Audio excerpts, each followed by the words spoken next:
Hello. Today I'm going to read out of the Never Again, Still Means Never Again, chapter 12, Harvesting the Jews. And then the quote at the top is, quote, "Never forget that everything Hitler did in Germany was legal," end quote, by Martin Luther King Jr. The Jews, a peaceful and industrious people, were never a threat to anyone, not to Hitler, not to their fellow Germans. They were harmless men, women, and children, and a credit to their country. The Jews did nothing to Hitler to deserve the suffering and torment he inflicted on them. It was they who needed a defense against Hitler, and none was forthcoming in that police state. Yes, he simply targeted a group, scapegoated them for every problem, and decided to eliminate them. I'm sure he did this to strike terror in the hearts of anyone who opposed him, but also had many mental disorders, none higher than Jew derangement syndrome. It didn't take long after 1933 for the German press to stop asking questions and just succumb to Hitler's, quote, "what I say goes, period," quote, and his next question mantra. It's actually bizarre. Hitler admired the Muslims and hated the Jews, yet he only had one religion, Hitler. And he never missed a day to pray to himself. Without the Holocaust, where would there have ever been lampshades made of human skin? The mere thought is so sick and twisted that I wonder why anti-Semites align themselves with such behavior. I cannot stress this point enough, but if you align with Hitler, then you are ignoring unspeakable atrocities. This makes you an unspeakable atrocity. And for the 100th time, we do not separate any hate group members from Third Reich Nazis, and as such, you must be dealt with accordingly. By the way, you, your family, and your friends must be so proud, just so proud of you. Have you always been a problem solver? If you or your groups want to make light of political policies, politicians, and political parties, no problem. Political debate, along with voting, is the cornerstone of democracies. Unfortunately, this chapter is not about that. I'd like to give my opinion of the Nazi Party solely based on policy. However, it can't be done. The Nazis, as individuals and a party, became one and the same. Eventually, they had no equal when it came to death, destruction, torture, looting, and any other form of violence. I've come to the conclusion that the only thing the Nazis were prejudiced about was murder. If something or anything could benefit Hitler, he would simply have someone take it. That goes for every other officer and soldier who put on Nazi uniform. Obviously, Hitler got first dibs, but as order trickled down, no big deal, there was always something for the lowest-ranking soldiers to take too. As the 1930s were coming to a close, and the Nazis, Gestapo, SA, and SS wanted more, so did their means of collection. Killing in war sucks, but was and is acceptable. Killing when someone breaks into your home, acceptable. Killing someone who's trying to kill you or others, acceptable. Although gassing, starving, mutilating, shooting, drowning, torturing, and murdering by medical experimentation, well, I know my answer. The scary part is, what's yours? The Great Utopia. Try to imagine yourself as being the one out of 100 or so that would qualify as an Aryan in Germany's late 1920s or early 1930s timeframe. You get up, go to work, provide for your family, and participate in the community yodeling contests twice a month, but you're just not happy. You think, wait, I deserve so much more. Maybe becoming a soldier could provide fulfillment, or an officer. Yeah, an officer who tells others what to do. That could be it. While daydreaming, various scenarios wander into your mind, like having the power to eliminate the Treaty of Versailles, which is holding Germany back, and those Jews are holding us back. Those Jews who keep taking all of our good-paying jobs. Man, there has to be someone who can come along and facilitate these meager requests and be our beacon of light that every country in the world will want to imitate and travel to. There just has to be a government that does all the talking for me and my neighbors and also provides for us, the deserving, proud, and patriotic. I wonder how they would work in Germany. It took only a few years to get this great so-called utopia up and going. Hitler went from a theoretical socialism straight to a hellish totalitarian dictatorship. You hate groups love that, don't you? You crave neo-Nazi dictatorship because you need to be told what to do, right? You are followers. You want the government and military to run everything just like in Hitler's days. From his own mouth, quote, "The Nazi Party should not become a constable of public opinion, but must dominate it. It must not become a servant of the masses, but their master," end quote.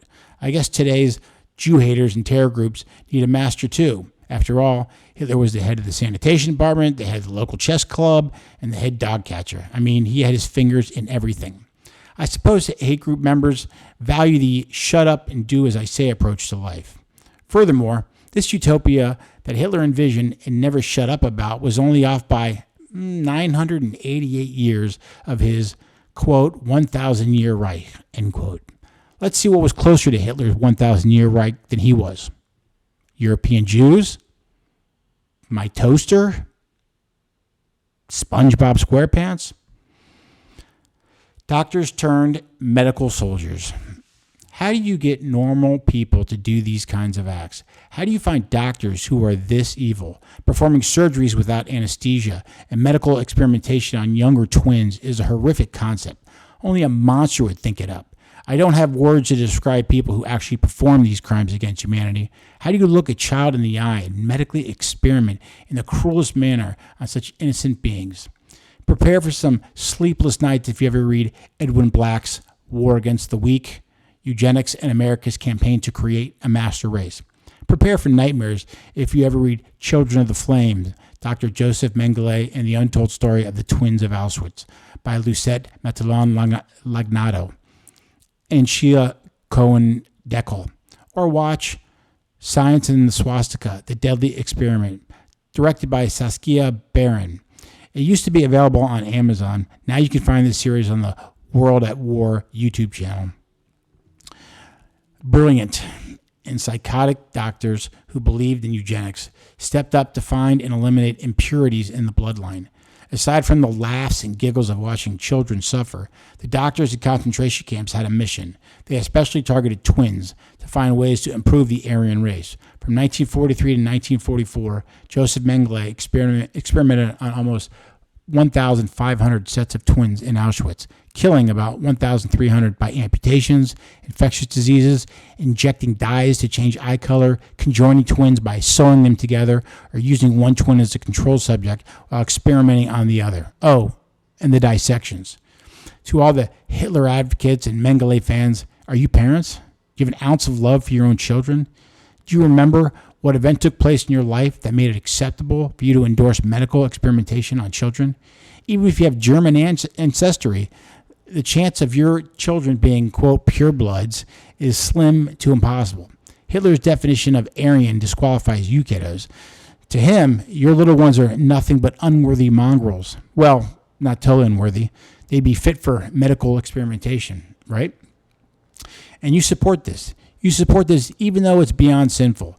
Your loyalty to serial killers and child abusers is just jaw-dropping. What is wrong with you? The experiments on adults were also heinous. Bone, muscle, and nerve transplants, organ transplants, head injuries, freezing, malaria, immunization, hepatitis, mustard gas, sulfonamide, seawater, poison, high altitude, incendiary bombs, blood coagulation, electroshock. What a gruesome list. It's like Germany turned into a house of horrors, or one ginormous laboratory filled with evil scientists. And yet, in this day and age, we have hate groups all throughout this country who still support these horrific atrocities. I truly hope your children pass the impassable Aryan test, or they may be on the doctor's next examination table.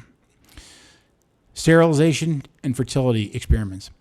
Hitler enacted the Law for the Prevention of Genetically Defective Progeny in July 1933, and thus came involuntary sterilizations for hereditary diseases, disabilities, birth defects, alcoholism, mental illness, blindness, deafness, or other less than Aryan qualities. Nothing but perfection for the master race, right? Well, duh. I mean, if you want the purest of pure whiteness, it's simple. Make sure your citizens who aren't pure can't procreate. Smart, right? Well, who's going to mow your yard in 10 or so years? So, of course, there were sterilization experiments on live humans in the concentration camps. Although Mengele gets the lion's share of attention for medical torture, other doctors were just as complicit. Karl Klauberg, a German gynecologist, was tasked with sterilization and fertility experiments. The goal was to develop a method to sterilize millions of people in the most efficient way. Jewish and Roma women between 20 and 40 who had already given birth were exposed to x-rays, surgeries, and drugs. From 1941 to 1945, 300,000 women were experimented on in Auschwitz and Ravensbrück, mostly geared towards their cervixes and fallopian tubes. Also, a sterilization program victimized 400,000 males and females to block ova and sperm through iodine, silver nitrate, and radiation. Again, if you weren't white enough or German enough, then you were unwanted and disposable. Euthanasia. Between 1934 and 1941, about 100,000 physically and mentally disabled Germans were killed without, of course, consent from their families. Do you white supremacists believe that you are superior enough to kill the less fortunate? I have no other comment except to say you are sickening. Along with Jews being murdered, we can add Jehovah's Witnesses, homosexuals, alcoholics, pacifists, beggars, hooligans, criminals, gypsies, blacks, and pretty much anyone whom Hitler felt was taller or stronger than him. So, every minority. What an absolute monstrosity he turned Germany into. And you must be some kind of special messed up serial killer to literally target someone as a pacifist and then send them to the gas chamber. His own citizens. I cannot even fathom how much of a traitor Hitler was to his people. Lest we forget, here's a look at the concentration camps, the names and locations of mass genocide. The early Nazi camps were Britnau, Breslau-Durgau, Esterwergen, Chemnau, Lichtenberg, Nora, Orenburg, Ostefin, Sonnenberg, and Volkenwerft. Imagine the plight of those who perished, either by being worked to death or smitten with disease or shot for fun. You are likely more familiar with the notorious, more well-known camps, but I bet you have no clue just how many hundreds of camps existed.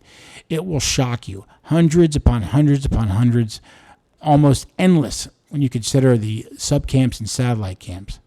May they be burned into your memory, just as the Jews were burned in the ovens. There were so many, just so many death camps. A lot of these former death camps are still around and opened up as memorials. When walking into one, what would your thoughts be? Maybe a slight giggle, a laugh? I sincerely hope not, as you're walking on sacred ground. Each step you take is walking on or over a dead body. With complete and indiscriminate murders everywhere in those camps, you probably just walked over a 5-year-old who got lost and was bayoneted right where you were standing. As you move on to the next place you want to see, you know it covered 50 steps or 50 bodies. I cannot replicate the horrors of those places to you in my writings. Movies and television cannot replicate those places for us. How could you possibly replicate being freezing cold, starving, and have some type of disease or virus 24 hours a day, every day? How? I want you to feel as they did. I hate to even provide a list of concentration camps, and I wasn't going to because it's important, very important, to me when someone reads anything on the Holocaust that they must show complete and total respect. I doubt you will, but maybe, just maybe, someone in your group will. When I look at those names, all I see is death. Not one positive thing that came out of those camps. Not one. Here's a listing of some of the camps. Skip it if you're going to laugh or mock. And remember, there were a tremendous number of non-Jews whose deaths you are stepping onto. Arbatsdorf, Auschwitz, and the Auschwitz I, Auschwitz II, and Birkenau satellite camps. Bergen-Belsen, and the Baumlitz-Benefeld, Hammeren, Overgon, Lager III, Waldeslust, Unterlust, Antonsreit, Tannenlager satellites, Buchenwald, and pages of satellites. Dachau, list of subcamps of Dachau. Flossenburg, the list of subcamps of Flossenburg. Gross Rosen, list of subcamps of Gross Rosen. Herzogenbusch, subcamps of Herzogenbusch. Hinzert, Kaiserwald, Cowan, Krakow-Plaszow, satellites of subcamps. Majdanek, there are satellites also of Majdanek. Mauthausen, satellites of Mauthausen. Mittelbau-Dora, satellites of Mittelbau-Dora. Natzweiler-Struthof, subcamps of Natzweiler-Struthof. Neuengamme, subcamps. Niederhagen, Ravensbrück, subcamps. Sachsenhausen and subcamps. Stutthof and subcamps. Vivera and subcamps. Warsaw. Fucking terrible.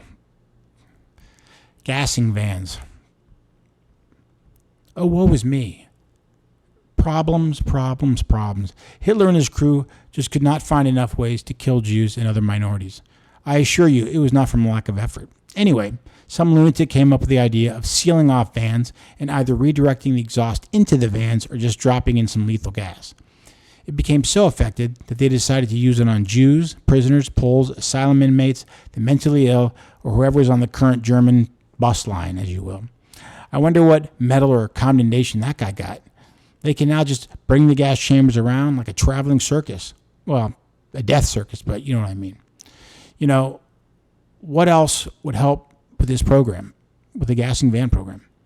Well, how about make the vans look like regular passenger vans? It's brilliant. You could tell your passengers that they don't need to put on a seatbelt, and they'll be driven around for about 30 minutes and then dropped off individually. From May to June of 1940, Sonderkommando Lang, another psycho in the Dirlewanger mold, and in charge of all the vans, killed 1,588 sick people from the Soldau camp. In August of 1941, SF Chief Himmler threw up after watching a mass shooting and ordered a kinder and gentler way to kill innocent, unarmed civilians. Can you imagine the awful, gut-wrenching screams coming from those vans and the time it took for passengers to finally die? I mean, just when you think these insane men can't get any more barbaric. Eventually, the gas vans were turned over to and run by the Einsatzgruppen, who ended up gassing hundreds of thousands of civilians. I wondered if the Nazis had barbaric contests where the winner got like a stolen bracelet or a couple of gold teeth. I have no idea what was in the water in Germany back then to consistently conjure up such cruel and inhumane ideas, then follow through with them. The hunger plan. Here's a follow-up I discussed a bit earlier, but wanted to provide more details. Herbert Bach, an SS Obergruppenführer, State Secretary, and Ministry in the Reich Ministry of Food and Agriculture, thought up a plan where he was positive Hitler would actually kiss him. He called it the Hunger Plan. This was to reduce the population in conquered territories, especially in Slavic regions. Food supplies were diverted to the German army and German civilians, and the rest could starve. Another bright idea was raising cities and allowing the area to return to force to be resettled by Germans. An astounding 4.2 million Soviet citizens were starved to death from 1941 to 1944 due to Bach's handiwork. Hitler could quite possibly be the only leader in world history to have actually implemented a war plan to create famine as an act of policy to kill millions upon millions of people. Only in Hitler's sick, psychotic, schizoid mind would you have famine listed as a worthy method of exterminating others. Have any of you ever gone 3 or 4 days without eating? How about a month or two of no more than 200 calories a day? It is so barbaric, I had to double and triple check it when I was looking up this information. This is the guy that some of you are willing to go to jail for, starving millions of people. How about millions of white people? Here's a crazy idea that never entered the Nazis' minds. Instead of planning to starve millions and millions, maybe you could try and figure out a way to feed millions of people. Maybe slow the roll on your imperialism quest and find a trading partner for food. Well, that's your leader, though, your hero, someone who knowingly and deliberately tried to starve tens of millions of people. Is that how you guys think, too? You morons who wear Nazi clothing and have Nazi tats, do you feel that you are great role models? Do you brag about this failed way of life to your kids? Have you seen this Bach character? Look him up. He looks just like all the other Nazi bureaucrats, homely and cowardice. This clown hasn't peed standing up since he was 5, yet he writes a brilliant plan to feed Germany by starving 30 million people.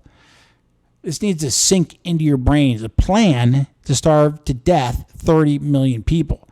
How insanely screwed up were the Nazis, and how screwed up do you have to be to endorse this policy? I doubt most German citizens knew about this policy, but when hearing about it after the war, I'm highly confident it came as no surprise. My point is, this policy has to be known by every hate group in this country. Why would you endorse arguably the worst type of torture on such a massive scale? This was a military edict to starve 30 million people, and yet you continue to espouse Nazism. Why? Why? How does one endorse starving newborns, toddlers, and children, the elderly, teenagers, women, and men? My gosh. Okay. Stealing gold teeth. Think about this for a moment. You're an SS guard or an SS dentist or an SS doctor, and your one job, your only job, is to extract teeth from dead victims. I would be remiss if I didn't mention the number of civilian German dentists who volunteered to steal, to also help. The Nazis received gold teeth from everyone and everywhere after Himmler in September of 1940 ordered it. All right, next time you look at a mirror, open up and take a look at one of your fillings. If you just have a silver one, that's fine too. If you don't have any fillings, just go over to your neighbor's house and ask them to see one of their gold fillings. Look at it. They're very small, very light, and may even be a little off color. A gold crown typically uses about 1/10 of an ounce of a 16-karat gold. Ready? Quote, about 1,320 pounds of gold bars held by Germany's largest bank, Deutsche Bank AG, during World War II probably came from melted down teeth fillings of Holocaust victims. End quote.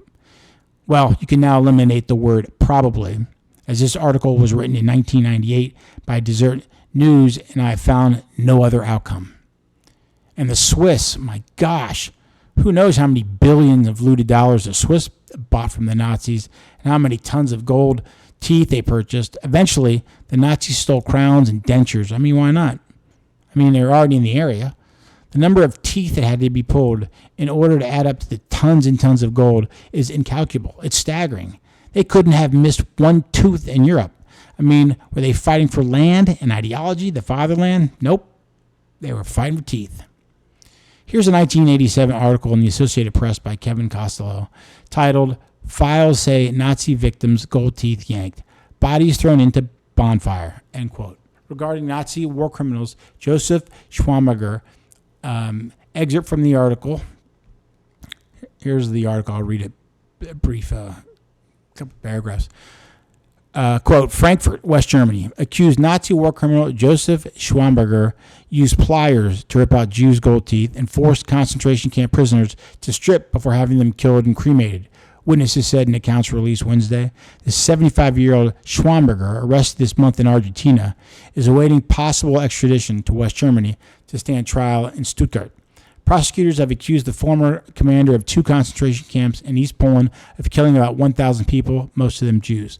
One account was from Siegfried Kellerman, who spoke to Innsbruck police in 1946 about the roundup 3 years earlier of Jews from the southeastern Polish town of Przemysl.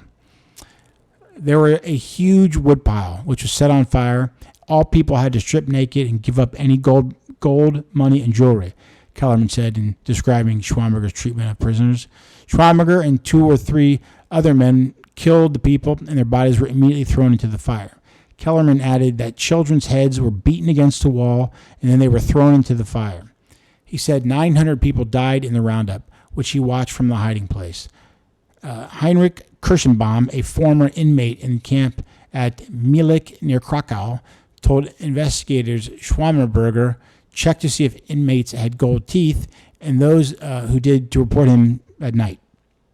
After they showed up, Schwamberger personally ripped out their gold teeth with pliers, according to the file report.